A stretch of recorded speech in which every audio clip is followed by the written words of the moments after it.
ಮಕ್ಕಳೇ, ಒಂದು ಊರಿನಲ್ಲಿ ಸಿದ್ದಪ್ಪನೆನ್ನುವ ಒಬ್ಬ ವ್ಯಕ್ತಿ ತನ್ನ ಹೆಂಡತಿ ಮತ್ತು ಮಕ್ಕಳೊಂದಿಗೆ ವಾಸ ಮಾಡ್ತಾ ಇದ್ದ. ಒಳ್ಳೆಯ ಚೆನ್ನಾಗಿ ಆದಾಯ ಬರ್ತಿತ್ತು, ಸುಖವಾಗಿದ್ದರು. ಆದರೆ ಭಾಳಷ್ಟು ಜಿಪುಣ ಅವನು. ಯಾರಿಗಾದರೂ ಕೊಡುವುದು ಅಂತಂದರೂ ಹಿಂದೆ ಮುಂದೆ ನೋಡ್ತಿದ್ದ. ದಾನ ಧರ್ಮಾದಿಗಳನ್ನು ಮಾಡುವವನೇ ಅಲ್ಲ, ಒಳ್ಳೆಯ ಕೆಲಸಕ್ಕೂ ಮನಸ್ಸು ಮಾಡೋವನಲ್ಲ. ಊಟ ಆಹಾರ ಅವನ ಕೆಲಸ ಆಯಿತು, ಹೀಗೆ ಇರ್ತಿದ್ದ. ಮನೆಯಲ್ಲಿ ಹೆಂಡತಿ ಮಕ್ಕಳು ಹೇಳ್ತಿದ್ರು, ಯಾರಿಗಾದರೂ ಬಡವರಿಗೆ ಸಹಾಯ ಮಾಡೋಣ, ಸ್ವಲ್ಪ ಒಳ್ಳೆಯ ಸಂಸ್ಥೆಗಳಿಗೆ ಸಂಘಗಳಿಗೆ ಏನಾದರೂ ಹಣವನ್ನು ಕೊಡೋಣ, ಅಂಗವಿಕಲರು ಬಡವರು ನಿರ್ಗತಿಕರಿಗೆ ಸಹಾಯ ಮಾಡೋಣ ಅಂದರೆ, ಇಲ್ಲ ಇನ್ನೂ ಸಮಯ ಉಂಟು, ವೃದ್ಧಾಪ್ಯ ಬರಲಿ, ಈಗ ಆರಾಮಿದ್ದೇವಲ್ಲ ನಾವು, ಬೇಡ ಬೇಡ ಅಂತಿದ್ದ. ಹಾಗಿರುವಾಗ ಆ ಹೆಂಡತಿ ಮಕ್ಕಳಿಗೆ ಸ್ವಲ್ಪ ಬೇಸರವಾಗ್ತಿತ್ತು. ಆದರೂ ಮನೆಯಲ್ಲಿ ಅವರು ಚೆನ್ನಾಗಿ ಇದ್ದರು. ಒಂದು ದಿನ ಯಮಧರ್ಮರಾಯ ಈ ಸಿದ್ದಪ್ಪನ ಮನೆಗೆ ಬರ್ತಾನೆ. ಸಿದ್ದಪ್ಪನಿಗೆ ಸುಮಾರು 45-46 ವರ್ಷ. ಬಂದು ಸಿದ್ದಪ್ಪನ ಮುಂದೆ ನಿಲ್ತಾನೆ. ಯಾರು ನೀನು? ಇಲ್ಲ, ಯಮಧರ್ಮರಾಯ. ನೋಡಿದರೆ ಗೊತ್ತಾಗೋದಿಲ್ವಾ? ನನ್ನ ಯಾದಿಯನ್ನು ನೋಡು, ನಿನಗೆ ಮರಣ ಬಂದಿದೆ. ಯಾದಿಯಲ್ಲಿ ಮೊದಲನೆಯ ಹೆಸರು ನಿನ್ನದೇ ಇದೆ. ಅಯ್ಯೋ, ನನಗಿನ್ನೂ 45-46 ವರ್ಷ, ಇನ್ನೂ ಬಾಳಬೇಕು, ಇನ್ನೂ ನಾನು ಏನೂ ಮಾಡಿಲ್ಲ, ನಂತರ ನನ್ನನ್ನು ಸೇರಿಸ್ಕೊಳ್ಳಿ, ಈಗ ಬೇಡ, ಈಗ ಯಾಕೆ ನನಗೆ ಸಾವು, ಇನ್ನೂ ಬಾಳಿ ಬದುಕಬೇಕಾದವನು ನಾನು, ಹೆಂಡತಿ ಮಕ್ಕಳಿದ್ದಾರೆ ಪಾಪ. ಹಾಗಲ್ಲ, ಆಗೋದಿಲ್ಲ, ಸಾವು ಬಂದಾಗ ಹೋಗುವುದೇ, ನನಗೆ ಅದಕ್ಕಾಗಿ ನಾನು ಬಂದಿದ್ದೇನೆ, ಪಾಶವನ್ನು ಹಾಕ್ತೇನೆ ನಿನ್ನ ಕೊರಳಿಗೆ, ಈಗ ಹೊರಡುವುದೇ. ಆಗ ಸಿದ್ದಪ್ಪ ಆಲೋಚನೆ ಮಾಡ್ತಾನೆ. ಅಯ್ಯೋ, ನೀವು ನಿಂತ್ಕೊಂಡೇ ಇದ್ದೀರಲ್ಲ ಯಮಧರ್ಮರಾಯರೇ, ಕುಡಿಲಿಕ್ಕೇನೋ ಕೊಡ್ತೇನೆ, ಒಳ್ಳೆಯ ಆಸನವನ್ನು ಕೊಡ್ತಾ ಇದ್ದೇನೆ ಅಂಥೇಳಿ ಅವನಿಗೆ ಉಪಚಾರ ಮಾಡ್ತಾನೆ. ಒಳ್ಳೊಳ್ಳೆಯ ಹಣ್ಣುಗಳನ್ನು ತಂದು ಕೊಡ್ತಾನೆ.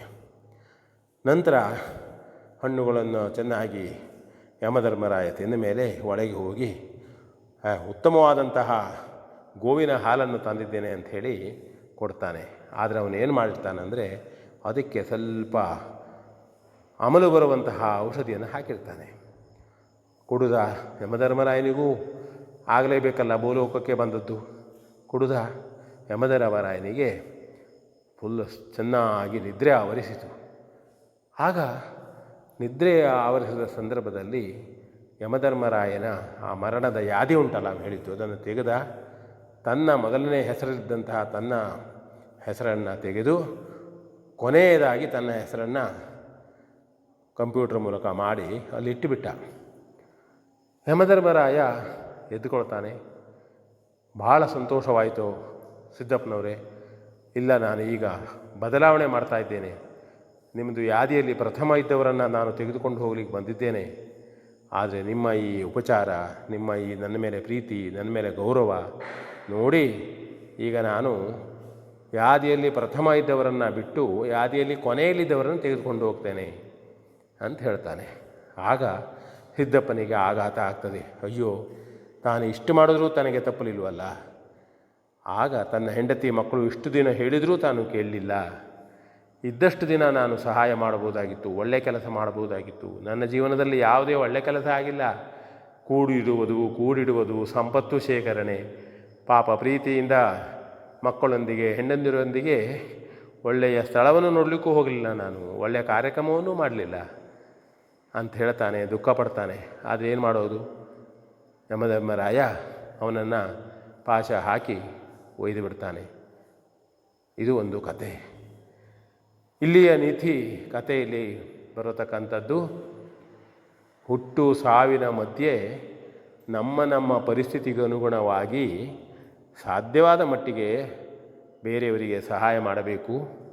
ಅಂಗವಿಕಲರಿರ್ಬೋದು, ನಿರ್ಗತಿಕರಿರ್ಬೋದು, ಬೇಡ ವೃದ್ಧಾಪ್ಯದಲ್ಲಿರಬಹುದು, ಮಹಿಳೆಯರಿರ್ಬೋದು, ನಮ್ಮಿಂದಾದಂತಹ ಸಹಾಯ ಹಣಕಾಸಿನಿಂದಲೇ ಅಂತ ಅಲ್ಲ, ಹಣಕಾಸಿನಿಂದಿರ್ಬೋದು, ನಮ್ಮ ಪರಿಸ್ಥಿತಿ ಆದಾಯಕ್ಕನುಗುಣವಾಗಿ ನಾವು ಸಹಾಯವನ್ನು ಮಾಡಿ ಬದುಕಿದರೆ ಅದಕ್ಕಾಗಿ ಮಾಡಬೇಕಾಗಿತ್ತು ಹೇಳುವ ಒಂದು ಪಶ್ಚಾತ್ತಾಪ ಪಡುವ ಸಂದರ್ಭ ಬರುವುದಿಲ್ಲ. ಹುಟ್ಟು ಸಾವಿನ ಮಧ್ಯೆ ಒಳ್ಳೆಯ ಕೆಲಸ ಮಾಡ್ತಾ ಬದುಕೋಣ ಅಂತ ಹೇಳ್ತಾ ವಿ ಎನ್ ಭಾಗವತ್, ಬರಬಳ್ಳಿ.